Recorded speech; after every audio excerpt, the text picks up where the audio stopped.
ओम शांति। 22 दिसंबर 2022 प्रातः मुरली। ओम शांति। बाप दादा मधुबन। बाबा ने सुनाया आज, मीठे बच्चे, देह अहंकार छोड़ देही अभिमानी बनो। अपने कल्याण के लिए याद का चार्ट नोट करो। अपने कल्याण के लिए याद का चार्ट नोट करो। जब तक याद का चार्ट नहीं रखेंगे तब तक उन्नति हो नहीं सकती। इसलिए बाबा ने कहा याद का चार्ट जरूर रखना है। खास याद में बैठो, याद से ही विक्रम विनाश होंगे। प्रश्न है, बाप ने तुम बच्चों को पहला पहला कायदा कौन सा सुनाया है? उत्तर, पहला कायदा है, सब कुछ देखते हुए बुद्धि चलायमान ना हो। एक बाप की याद रहे। अपनी परीक्षा लेनी है कि मेरी वृत्ति देखने से खराब तो नहीं होती है। अपनी परीक्षा लेनी है। कोई भी कैसी भी चीज़ देखने से, कोई भी सीन देखने से मेरी वृत्ति खराब तो नहीं होती। तो मैं हाथ से काम करते दिल से बाप को याद करना है। दिल से प्रभु को याद करो। इसमें आँख बंद करने की बात नहीं है। ओम शांति। भक्ति मार्ग में अक्सर करके कोई सन्यासी आदि जब बैठते हैं तो आंखें बंद करके बैठते हैं। यहाँ कायदा है, देखते हुए भी चलायमान नहीं होना है। बुद्धि कहाँ लगी रहे? बाप के पास। आंखें कहीं पर भी देखे लेकिन मन हमेशा बाप के पास। ऐसा अभ्यास होना चाहिए। जब ऐसा अभ्यास होगा तब तुम चलते फिरते बाप को याद कर सकेंगे। अपनी परीक्षा लेनी होती है। देखने से मेरी वृत्ति खराब तो नहीं होती है। हम बल देखते हैं परंतु बुद्धि का योग बाप के साथ है। दादियाँ क्या करती? दादियों को बताओ, खास योग में बैठने का कोई टाइम मिलता है? सुबह से लेकर शाम तक उनके सामने लाइन लगी रहती है, लेकिन उनका बातचीत किसी से करेंगी लेकिन बुद्धि का योग हमेशा बाप से लगा रहता है। मनुष्य भोजन बनाएंगे तो आंख बंद करके तो नहीं बनाएंगे ना। इसको कहा जाता है हथकार्डे दिल यार्डे। कर्म इंद्रियों से काम लेते रहो परंतु बाप को याद करो। जैसे स्त्री पति के लिए भोजन बनाती है, हाथ से काम करती रहेगी परंतु बुद्धि में होगा कि मैं पति के लिए भोजन बनाती हूँ। पत्नी की बुद्धि कहाँ लगी रहती? पति के पास, बच्चों के पास। तो बाबा ने कहा ऐसे ही आप क्या करो, हाथ से कार्य करो, बुद्धि बाप के पास रहे। तुम बच्चे बाप की सर्विस में हो। बाप कहते बच्चे मैं तुम्हारा ओबीडियंट सर्वेंट हूँ। श्री बाबा कहते मैं तुम्हारा ओबीडियंट सर्वेंट हूँ। बच्चों को अर्थात आत्माओं को समझाएंगे ना।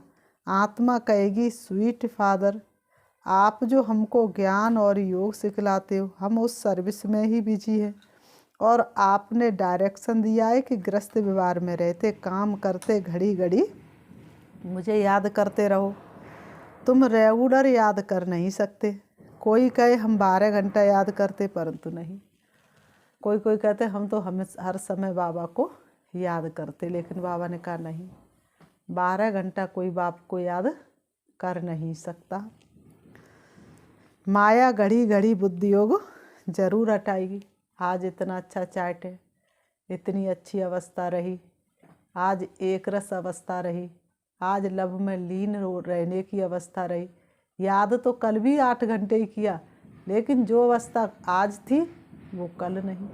तो बाबा ने कहा याद कोई इतनी सहज नहीं है, क्योंकि माया भी तो घड़ी घड़ी तुम्हारे पैरा देती है ना। तो बाबा ने कहा तो माया घड़ी घड़ी बुद्धि योग जरूर हटाएगी। तुम्हारी लड़ाई है ही माया के साथ। माया याद करने नहीं देती क्योंकि तुम माया पर जीत पाते हो। कब कितने समय से माया के ग्राहक है? द्वापर युग से। तो सहज थोड़ी ना अपने ग्राहक को जाने देगी। रावण जीत जगत जीत, राम भी जगत जीत थे, सूर्यवंशी चंद्रवंशी जगत जीत थे। तो इन आँखों से देखते हुए बुद्धि बाप के साथ रहनी चाहिए। देखना है मेरे को कोई चलाए मानी तो नहीं आती है, बाप को पूरा याद करना है। ऐसे नहीं कि मैं तो शिव बाबा का हुई, याद करने की क्या दरकार है, परंतु नहीं, खास याद करना है। और ये नोट रखना है कि सारे दिन में हमने कितना समय याद किया। ऐसे बहुत होते जो सारे दिन की हिस्ट्री लिखते कि हमने सारा दिन ये किया। ज़रूर अच्छे मनुष्य ही लिखेंगे, अच्छी चाल लिखते तो पिछाड़ी वाले देखकर सीखे, बुराई लिखे तो उनको देख और भी बुराई सीखेंगे। कर्म हमारे श्रेष्ठ बनेंगे जब हम खुद पर गौर करेंगे, और जैसा कर्म हम करेंगे हमें देखकर और करेंगे। अब बाप बच्चों को राय देते हैं कि तुमको चार्ट रखना है। नॉलेज तो बहुत सहज है, भारत का प्राचीन राजयोग मशहूर है। भक्ति मार्ग में अनेक प्रकार के हठयोग आदि सिखलाते हैं। उनको ये पता नहीं है कि बाप ने कौन सा योग सिखलाया था। भक्ति मार्ग में कितने हठयोग सिखलाते हैं, उन्हें ये पता ही नहीं है। बाप को ही ऐसे हठयोग सिखलाएंगे, बाप कष्ट देने के बाद खुश होंगे क्या? भले कोई कोई अक्षर भी है, मन मनावो, दे सहित दे के सब संबंध छोड़ मामे कम याद करो। अब उनके लिए सर्वव्यापी कहना ये तो रॉन्ग हो जाता है। कोई याद कर ही नहीं सकते, पत्थर बुद्धि होने कारण कुछ भी अर्थ नहीं समझते। बाप समझाते मुझे बाप को याद करो, ये मेरी देह नहीं है। श्री कृष्ण की आत्मा तो कह ना सके। श्री कृष्ण की आत्मा कैसे कह सकती है देह सहित देह के सभी संबंधों को भूलो और मुझे याद करो? श्री कृष्ण के तो खुद ही सारे संबंधी हैं, तो वो कैसे कह सकते हैं भला? तो ये बात किसने की? शिव बाबा ने की। उनके कोई देह और न कोई देह का संबंधी है। तो निराकार बाप ही कहते हैं अपने को आत्मा अशरीरी समझो। तुम अशरीरी नंगे आए थे, उन्होंने फिर क्या किया है? शरीर नंगा करना शुरू कर दिया, नागा समझ लिया है, भक्ति मार्ग में अर्थात उठा लिया है। बाप ने कहा है अपने को देह से अलग समझो, देह अहंकार छोड़ो, देही अभिमानी बनो। सारी आयु तुम अपने को देह समझते आए हो। द्वापर युग से ही अपने को देह समझना शुरू किया, तो अब आत्मा समझने में मेहनत लगती है। अभी ये अंतिम जन्म है, अभी तुमको देही अभिमानी बनना है। सतयुग में देवताएं आत्मा अभिमानी थे, उनको मालूम रहता था कि एक शरीर छोड़ दूसरा लेना है। खुशी से पुराना शरीर छोड़ नया लेते हैं। सन्यासी तो ये सिखला ना सके, वह काल को जीत नहीं सकते। तुम बच्चे काल पर जीत पाते हो। बाबा ने कहा तुम बच्चे काल पर जीत पाते हो। जब कोई योगी होता है, तपस्वी होता है, तो क्या होता है? क्रोध जब व्यक्ति करता है तो उसकी धड़कन जल्दी चलने लगती है, तेज हो जाती है। और जब कोई योग करता है तो उसकी धड़कन स्लो हो जाती है। तो योग के द्वारा हमारी आयु बढ़ना शुरू हो जाती है। वह निवृत्ति मार्ग वाले हैं, वह फिर अपने संन्यास धर्म में आएंगे। प्रवृत्ति मार्ग में आ ना सके, वह भी भारत के लिए अच्छा धर्म है। पवित्र बनते भारत की महिमा इतनी बड़ी है जितनी बाप की बड़ी है। भारत ही पवित्र था, अब नहीं है। भारत सबका तीर्थ स्थान है, सब मनुष्य मात्र की अभी सदगति होगी। कहते गॉड फादर इज लिबरेटर। दुख से लिबरेटर कर शांति धाम में ले जाते हैं। दुखों से अगर चोट खाई न होती और तुम्हारी प्रभु याद आई न होती, अगर भारतवासियों को मालूम होता तो सर्वव्यापी नहीं कहते। शिव जयंती यहाँ मनाते हैं, गाते भी हैं कि हे पतित पावन। निराकार बाप को ही याद करते हैं। भारतवासी ही गाते हैं, सबसे जास्ती पावन वही बनते हैं। तुम समझते बिल्कुल राइट बातें हैं। बाबा ने कहा अब तुम बच्चों की बुद्धि में सारी बातें बैठी हैं, तुम समझते हो कि ये सब राइट बातें हैं। बाकी शास्त्र तो ढेर हैं, हर धर्म वाले अपनी अपनी किताब बनाते हैं। नए नए धर्मों का बहुत मान होता है। भारतवासी द्वापर से गिरते ही आए हैं, अभी सब पतित बन पड़े हैं। सारी दुनिया पतित पावन बाप को याद करती है। ऐसे बाप का जन्म भारत में होता है, यहाँ होता है। आए भारत में भगवान, तो भगवान कहाँ आते हैं? भारत में। सोमनाथ का मंदिर भी यहाँ है। इनको अगर जान जाए तो सब एक पर ही फूल चढ़ाए, क्योंकि वह सबका लिबरेटर है। हमारा तो एक दूसरा ना कोई मरता है तो उन पर फूल चढ़ाते हैं। शिव बाबा तो मरते नहीं हैं। बाबा ने कहा सबको शांति धाम ले जाते हैं। शिव के मंदिर जहाँ तहाँ हैं। विलायत में भी शिवलिंग को सब पूजते हैं, परंतु ये पता नहीं है कि हम इनको क्यों पूजते हैं। बाप स्वयं बैठ समझाते हैं कि शिव जयंती के बाद श्री कृष्ण जयंती भारत में ही होती है। शिव जयंती के बाद नई दुनिया आती है। बाप आते पुरानी दुनिया को नया बनाने। भारत सबसे ऊंच है, भारतीय पैराडाइज है। तुम सब खुश होते हो कि अभी हम स्वर्ग की स्थापना कर रहे हैं। श्रीमत पर धन्य धन्य हो गए हम प्रभु को भा गए। गा रही है जिंदगी, अब काम उनके आ गए। हम खुदाई खिदमत गा रहे हैं। सेलिब्रेशन आर्मी है। सारी दुनिया को रावण की जंजीरों से तुम छुड़ाते हो। तुम जानते बाबा के साथ हम भारत की खिदमत कर रहे हैं। गांधी जी ने फॉरेनर्स से छुड़ाया, परंतु कोई सुख तो नहीं हुआ और ही दुख हो गया।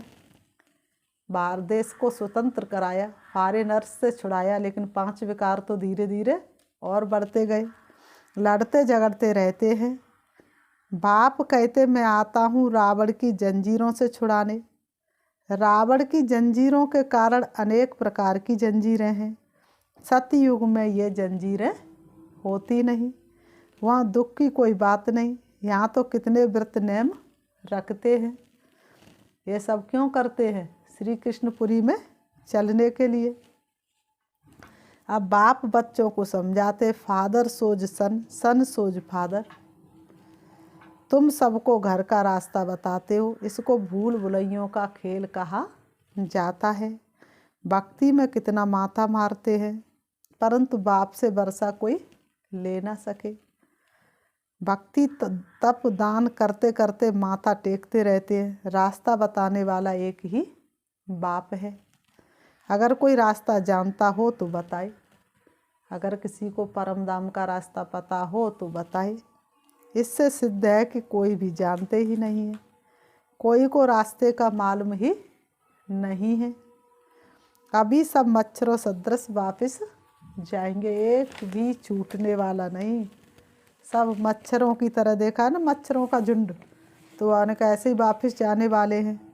सबके शरीर खत्म होंगे, बाकी आत्मा हिसाब किताब चुकतू कर वापस जाएंगी। इनको कयामत का समय कहा जाता है। मनुष्य दीपावली पर साल का फ़ायदा नुकसान निकालते हैं। व्यापारी लोग क्या करते हैं? दीपावली पर साल का फ़ायदा और मुनाफा निकालते हैं। तुम्हारी ये कल्प कल्प की बात। अभी तुमको 21 जन्म के लिए करना है। बाप को याद करने से जमा होगा, फिर 21 जन्म कोई तकलीफ नहीं होगी, कोई अप्राप्त वस्तु नहीं होगी। बाबा ने कहा सतयुग त्रेता में किसी भी चीज़ की कमी नहीं होगी। स्वर्ग की सारी प्राप्ति अभी के पुरुषार्थ पर होती है। ये बातें कोई शास्त्रों में नहीं है। ये परम ज्ञान अब तक ना सुना, ना लिखा गया है किताबों में। भगवान पढ़ाएंगे सन्मुख सोचा न कभी भी ख्वाबों में। अभी तुम अनुभव पा रहे हो। जब स्वर्ग में चले जाते फिर कौन बैठ लिखेंगे? शास्त्र आदि तो बाद में बनते हैं। शास्त्रों में है कि जमुना के कंटे पर मेलते दिल्ली परिस्थान थी। बिरला मंदिर में लिखा हुआ है 5000 वर्ष पहले धर्मराज ने व युधिष्ठिर ने परिस्थान स्थापन किया था। जमुना गंगा नाम अभी तक चला आता है। बाबा ने कहा जमुना गंगा नाम अभी तक चला आता है। वास्तव में ज्ञान गंगाएं तुम हो। जमुना का इतना प्रभाव नहीं जितना गंगा का है।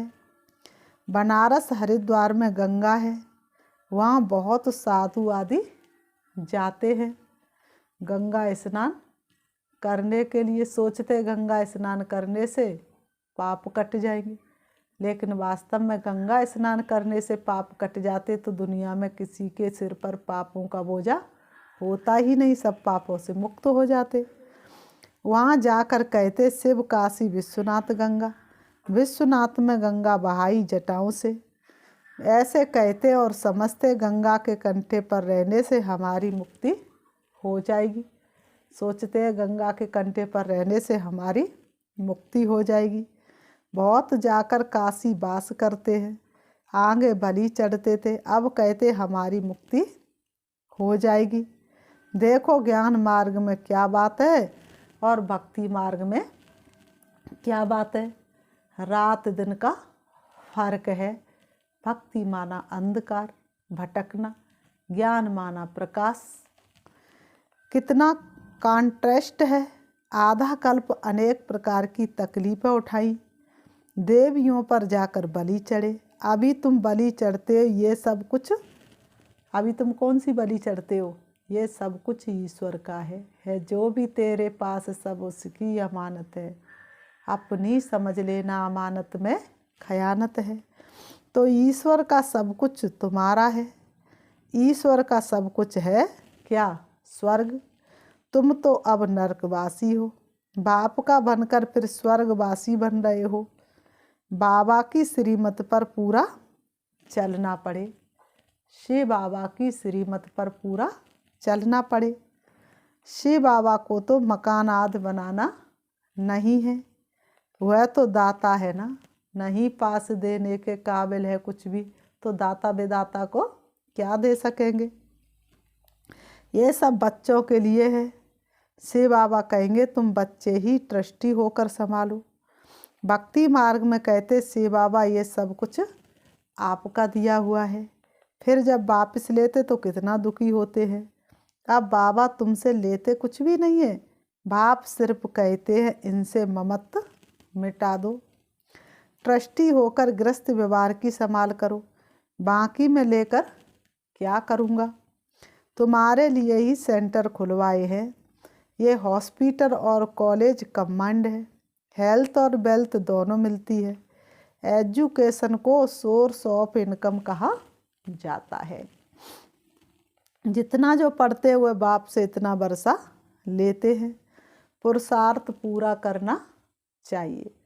बाबा ने कहा पुरुषार्थ पूरा करना चाहिए। फॉलो फादर और मदर, तुमेवा माता च पिता तुमेवा, ये है ना। तुम सामने हमारे, तुम साथ हो हमारे, तो तुमेवा माता च पिता कहते बाबा ने कहा ये है ना। वह पिता आकर इनमें प्रवेश करते हैं, इनसे एडॉप्ट करते हैं, वह माता पिता ठहरा। हम तो उनकी महिमा करते हैं। मैं इनके मुख द्वारा कहता हूँ तुम हमारे हो, तुमको मैंने एडॉप्ट किया है। फिर माताओं की संभाल के लिए सरस्वती को मुकर्रर किया है। तुम छोटे बच्चे तो नहीं हो। बाप कहते तुम हमारे बने हो, अच्छा ट्रस्टी होकर रहो, गृहस्थ व्यवहार की पूरी संभाल करो। सबसे अच्छा है ये रूहानी हॉस्पिटल खोलना। शिव बाबा कहते हम क्या संभाल करेंगे। ब्रह्मा बाबा के लिए भी कहते ये क्या करेंगे। इनके पास जो कुछ था सो सब शिव बाबा को दे दिया। ट्रस्टी बनना पड़े ना। यहाँ तो सब कुछ बच्चों के लिए किया जाता है। तुम बच्चों को ही बाबा सब शिक्षाएं देते हैं। ऐसे नहीं है मकान शिव बाबा व ब्रह्मा बाबा का है, सब कुछ बच्चों के लिए है। कोई कोई सोचते ये सेंटर तो दीदी का है, लेकिन ये किसका सेंटर है? बाप का। जो संभाले वही इसका मालिक है। तुम ब्राह्मण बच्चे हो, इसमें झगड़े आदि की कोई बात नहीं। बाबा ने कहा तुम ब्राह्मण बच्चे, इसमें झगड़े आदि की कोई बात नहीं। सबकी कमांड प्रॉपर्टी है। इतने सब ढेर बच्चे हो, पार्टीशन कुछ हो ना सके, बंटवारा थोड़ी नहीं है ये तुम्हारा ये मेरा, पार्टीशन हो ना सके। गवर्नमेंट भी कुछ बाबा ने कहा कर ना सके। ये ब्राह्मण बच्चों का है, सब मालिक हैं। गवर्नमेंट भी कुछ कर ना सके। ये सब किसका है? ब्राह्मण बच्चों का, सब मालिक है। सब बच्चे हैं, कोई गरीब कोई साहूकार है। यहाँ सब आकर रहते हैं, कोई की प्रॉपर्टी नहीं है। लाखों की अंदाज में हो जाएंगे। सब कुछ तुम मीठे बच्चों के लिए है। बाबा कह रहे सब कुछ तुम मीठे बच्चों के लिए है। तुम हो रूहानी बच्चे, तुम जितना प्यारे उतना लौकिक हो ना सके। बाबा कह रहे तुम्हें जितना प्यार करते उतना लौकिक से हो ना सके। वह शूद्र जाति के, तुम ब्राह्मण जाति के, इसलिए उनसे कनेक्शन टूट जाता है। सन्यासी ये नहीं कहेंगे ये सब तुम्हारे लिए है, मैं भी तुम्हारा हूँ। से बाबा कहते मैं निष्काम सेवाधारी हूँ। मनुष्य निष्काम ही हो ना सके। जो करेगा उसको उनका फल जरूर मिलेगा। मैं फल नहीं ले सकता हूँ। पुरानी दुनिया पुराने शरीर में आकर प्रवेश करता हूँ। यहाँ मेरे लिए ये पुराना शरीर है। भक्ति में मेरे लिए बड़े बड़े मंदिर बनाते हैं। इस समय देखो मैं कहाँ बैठा हूँ। बाबा ने कहा इस समय देखो मैं कहाँ बैठा हूँ। भक्ति में देखो मुझे कहाँ बिठाते आलीशान मंदिर बना के। कितना गुहाराज बच्चों को समझाता हूँ। बाबा कोई सत्संग में थोड़े मुरली चलाएगा, बच्चों को बहुत खुशी का पारा चढ़ता है। बाप बैठ बच्चों को पढ़ाते हैं। कैसे आकर पढ़ाते ये तुम ही जानते हो। डरने की कोई बात नहीं। सब बाप के बच्चे हैं। जो कुछ बनता है बच्चों के लिए। ऐसे नहीं सबको यहाँ आकर बैठ जाना है। तुमको तो अपने ग्रस्त व्यवहार में रहना है। सब आकर इकट्ठे रहे तो सारी दिल्ली जितना तुम्हारे लिए चाहिए। ऐसा होना तो हो ना सके। बाबा ने कहा ऐसा तो हो ना सके। फिर भी बाप से योग लगाते रहो तो विक्रम विनाश होंगे। आत्मा गोल्डन एजेंट बन जाएगी, तभी घर में जाएंगे। मम्मा बाबा मुआफे की इज्जत से पास होकर जाना है। मम्मा बाबा मुआफे की इज्जत से पास होकर घर जाना है। फिर बाबा ने कहा अच्छा मीठे मीठे सिकीलते बच्चों प्रति मात पिता बाप दादा का याद प्यार और गुड मॉर्निंग। रूहानी बाप की रूहानी बच्चों को नमस्ते। हम रूहानी बच्चों की रूहानी बाप दादा को याद प्यार और नमस्ते नमस्ते नमस्ते। धारणा के लिए मुख्य सार नंबर 1, श्रीमत पर खुदाई खिदमतगार बनना है। बाप का शो करने के लिए सबको घर का रास्ता बताना है। श्रीमत पर खुदाई खिदमतगार बनना है। बाप का शो करने के लिए सबको घर का रास्ता बताना है। नंबर 2, ट्रस्टी होकर सब कुछ संभालना है। किसी में भी मोह नहीं रखना है। माता पिता के मुआफे की इज्जत से पास होना है। माता पिता के मुआफे की इज्जत से पास होना है। वरदान, संपर्क संबंध में आते सदा संतुष्ट रहने और संतुष्ट करने वाले गुप्त पुरुषार्थी भव। संपर्क संबंध में आते सदा संतुष्ट रहने और संतुष्ट करने वाले गुप्त पुरुषार्थी भव। स्पष्टीकरण, संगम युग संतुष्टता का युग है। यदि संगम पर संतुष्ट नहीं रहेंगे तो कब रहेंगे? संगम पर संतुष्ट नहीं रहेंगे तो कब रहेंगे? इसलिए ना स्वयं में ना किसी भी प्रकार की खिटखिट हो, ना दूसरों के साथ संपर्क में आने में खिटपिट हो। माला बनती ही तब है जब दाना दाने के संपर्क में आता है। इसलिए संबंध संपर्क में सदा संतुष्ट रहना और संतुष्ट करना, तब माला के मड़के बनेंगे। परिवार का अर्थ ही है सदा संतुष्ट रहने और संतुष्ट करने वाले।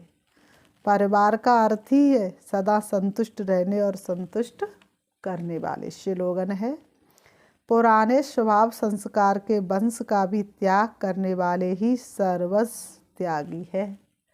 पुराने स्वभाव संस्कार के वंश का भी त्याग करने वाले ही सर्वस्व त्यागी है। अच्छा, ओम शांति, ओम शांति। अच्छा, ओम शांति। हम 5 मिनट से बाबा को याद करते हैं, चलेंगे। बाबा ने आज इतना अच्छा बताया। ना झरमुई झरमुई की बातें करनी है और ना ही सुननी है। खुद भी बाप को याद करना है और दूसरों को भी याद दिलानी है। अपने आप को बहुत सुंदर सम्मान देंगे। मैं पर चिंतन से मुक्त आत्मा हूँ। मैं सदा समर्थ आत्मा हूँ। स्वचिंतक आत्मा हूँ। प्रभु चिंतन करने वाली श्रेष्ठ आत्मा हूँ। सारे विश्व की आत्माओं का कल्याण करने वाली मैं श्रेष्ठ आत्मा हूँ। मैं संपूर्ण ब्राह्मण हूँ। मैं ब्राह्मण सो फरिश्ता हूँ। देह और देह की दुनिया से मुक्त होकर मैं आत्मा फरिश्ते की चमकीली ड्रेस धारण कर उड़ रही हूँ।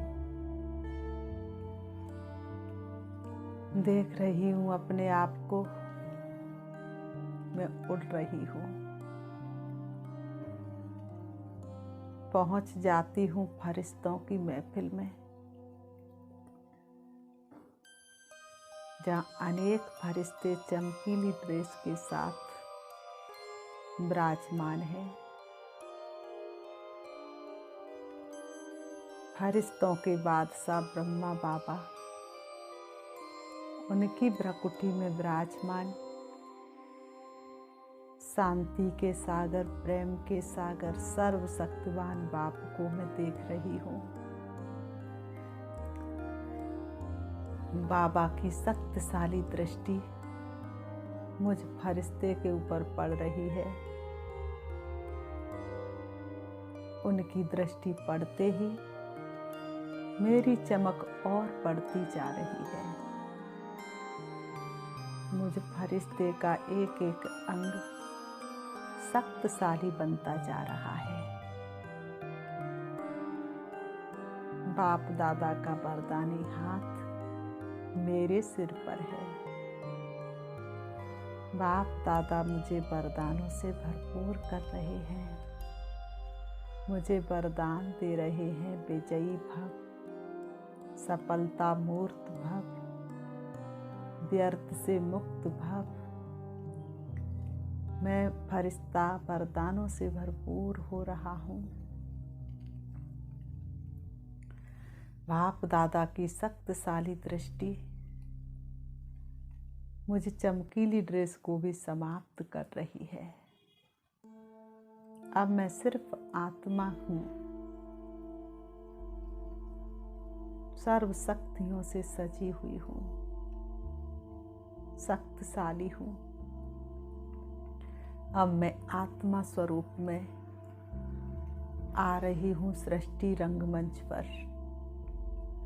मेरी शक्तिशाली किरणें विश्व के कोने कोने में फैल रही हैं। विश्व की सारी आत्माओं का विघ्न समाप्त हो रहा है। अब मैं आत्मा आ जाती हूँ अपने देह रूपी वस्त्रों के पास, आकर के दोनों भ्रुओं के बीच भ्रकुटी में विराजमान हो जाती हूँ। ओम शांति।